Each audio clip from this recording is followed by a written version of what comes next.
صدق اللہ العظیم وبلغنا رسوله الامین والکریم اما بعد۔ جناب محمد عربی صلی اللہ علیہ وسلم بھی تو اللہ کے رسول ہیں، آپ سے پیشتر کئی رسول تشریف لائے،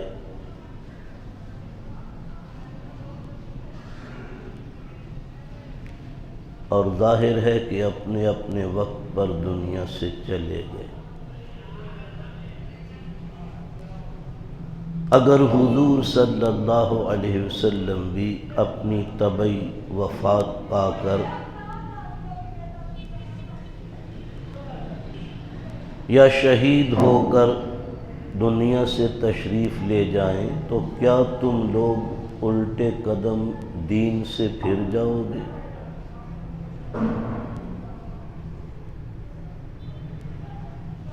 اور یاد رکھو، جو دین حق سے پھر جائے گا اللہ کا کچھ نہیں بگاڑے گا۔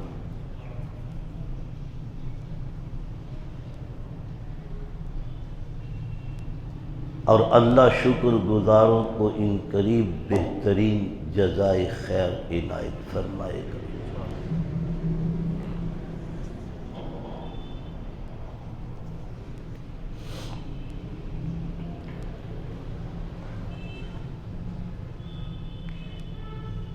گزشتہ اجلاس کا مضمون آپ صلی اللہ علیہ وسلم کی وفات کے بارے میں کچھ ابن حجر مکی رحمہ اللہ تعالیٰ کے خلافت پر دلائل کی روشنی میں عرض کر رہا تھا۔ قلت وقت کے باعث درمیان میں چھوڑ دیا۔ یقیناً وقت کا دامن تو بہت تنگ ہے، وقت تو کسی کا انتظار نہیں کرتا۔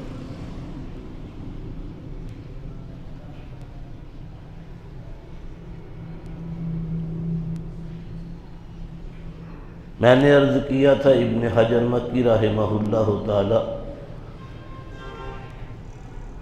قیام خلافت کو فرض قرار دیتے ہیں کہ امت پر حضور صلی اللہ علیہ وسلم کا خلیفہ جانشین مقرر کرنا فرض ہے۔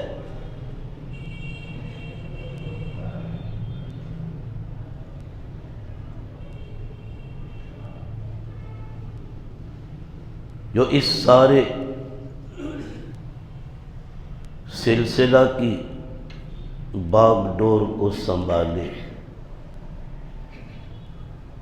اس مشن کو برقرار رکھے جو جناب رسالت مآب صلی اللہ علیہ وسلم چھوڑ کر گئے۔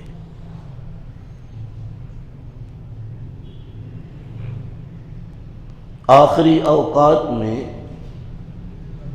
نبی علیہ السلام کے جو ارشادات ملتے ہیں وہ یہ بھی ہے، ترکت فیکم امرین، میں تمہارے اندر دو چیزیں چھوڑے جا رہا ہوں، لن تضلوا بعدی ما تمسکتم بہما، اگر ان کو مضبوطی سے تھام لو گے تم کبھی گمراہ نہیں ہو سکتے۔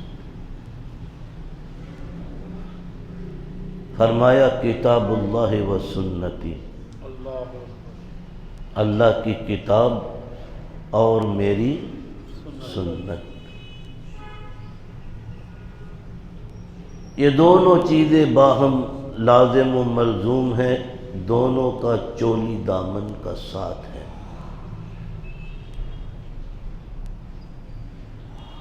اللہ کی کتاب میں احکام ہیں، رب العالمین فرماتے ہیں تمہیں یہ کرنا ہے، یہ نہیں کرنا۔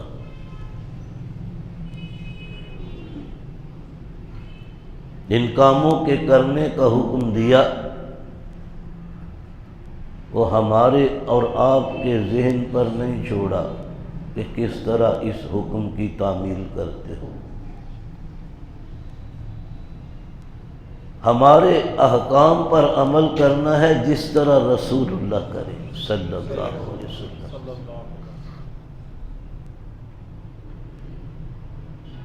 بہت سے گمراہ فرقے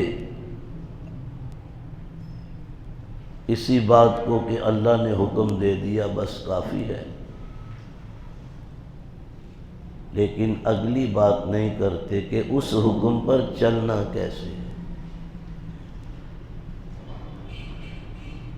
وہ اس نماز کو بھی نہیں مانتے جو آپ پڑھتے ہیں۔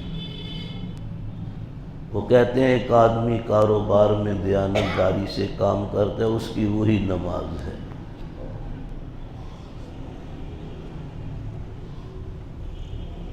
ایک جج کرسی عدالت پر بیٹھ کر عدل اور انصاف کے فیصلے کرتا ہے، اس کی وہی نماز ہے۔ وہ اس نماز کو اول تو مانتے ہی نہیں، اگر مانے تو کہتے ہیں صرف 3 نمازیں ہیں، بس 5 نمازوں کا قرآن میں ذکر ہی نہیں۔ شیخ سعدی رحمہ اللہ تعالی فرماتے ہیں گر نبیند برود شب برا چشم چشمہ آفتاب را چے گناہ۔ اگر دن کے اجالے میں چمگادڑ کو دکھائی نہ دے تو اس میں بھئی آفتاب کا کیا قصور ہے؟ اللہ کا حکم ہے فَاسْأَلُوا أَهْلَ الذِّكْرِ إِن كُنتُمْ لَا تَعْلَمُونَ۔ ارے اگر خود تمہیں معلوم نہیں تو علماء سے پوچھو، جنہیں معلوم ہے ان سے پوچھو۔ کون مجاز ہے اپنے تئیں فیصلہ کرنے کا؟ سوال ہی پیدا نہیں ہوتا۔ قرآن حکیم میں 5 نمازوں کا ذکر ہے۔ جس اندھے کو دکھائی نہیں دیتا مجھے پوچھے، ہم بتلائیں اس کو۔ قرآن پاک میں 5 نمازوں کا ذکر، اور پڑھنی کیسے ہے؟ جیسے جناب محمد عربی صلی اللہ علیہ وسلم نے پڑھ کے دکھائی۔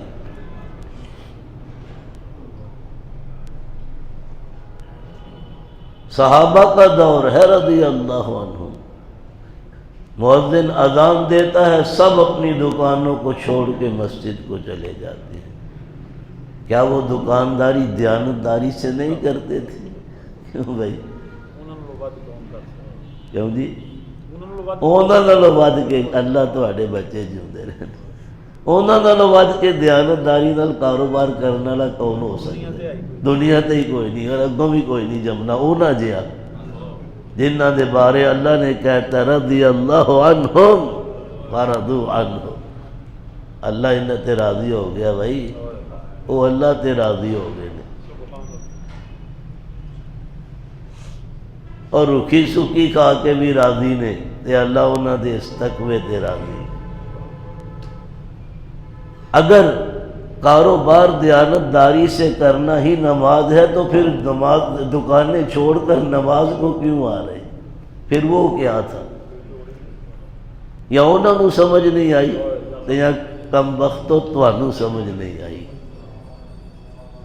انہی کے بارے میں فرمایا تھا نبی علیہ السلام، خود بھی گمراہ ہوں گے اوروں کو بھی گمراہ کریں گے۔ مسند پہ بیٹھ کے غلط قسم کے فتوے اور مسئلے بتلائیں گے لوگوں کو۔ ہم ان لوگوں کو کہتے ہیں پرویزی۔ عبداللہ چکڑالوی نے یہ مذہب ایجاد کیا تھا، اسے تو اتنا موقع نہ مل سکا، لیکن غلام احمد پرویز نے پھر اس مذہب کو خوب پروان چڑھایا۔ یہ سب گمراہ لوگ ہیں، ان کے پیچھے چلنے والے بھی گمراہ ہیں۔ دائرہ اسلام سے علماء فرماتے ہیں یہ خارج ہے، یہ مرزائی، قادیانی، یہ اپنے آپ کو یا احمدی یا لاہوری پارٹی کے کہنے والے یہ غلام احمد پرویز کے ماننے والے پرویزی، یہ بہاءاللہ ایرانی کے ماننے والے بہائی، یہ سب کافر ہیں۔ ہمارا امت کا ان کے ساتھ اصولی اختلاف ہے، اصولی۔ ابن حجر رحمہ اللہ تعالی جو دلائل دے رہے، گزشتہ اجلاس میں نے ایک دلیل ان کی یہ عرض کی تھی کہ سرکار دو عالم صلی اللہ علیہ وسلم کے جسد اطہر کو غسل دینا، کفن پہنانا، لحد مبارک میں اتارنا، یہ سب کچھ آپ کی شریعت مطہرہ کے تحت فرض ہے، اور حضور کا جانشین مقرر کرنا بھی فرض ہے۔ دونوں میں سے کون سا فریضہ مقدم ہے؟ وہ لکھتے ہیں پہلے ابو بکر رضی اللہ عنہ کو حضور کا جانشین مقرر کیا، یہ فریضہ مقدم تھا، پہلے کیا، باقی سارے کام اس کی عمارت میں کی، یہ عمارت میں کیے گئے سارے کام۔ جیسے چونکہ اس وقت میں جنازے وغیرہ کے مسائل ابو بکر رضی اللہ عنہ سے زیادہ کوئی نہیں جانتا تھا۔ کچھ چیزیں پچھلے اجلاسوں میں آپ سن چکے۔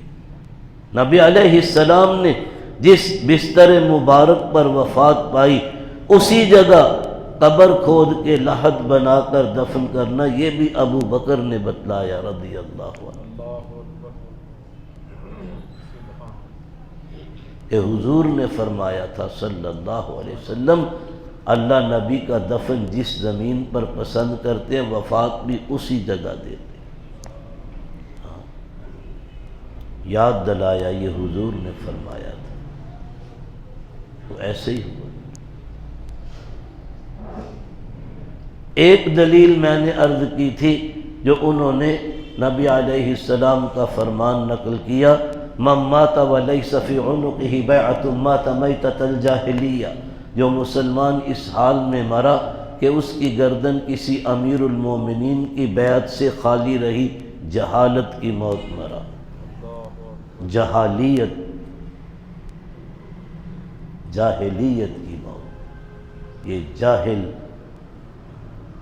جاہلیت یہ اس موت کو کہتے ہیں۔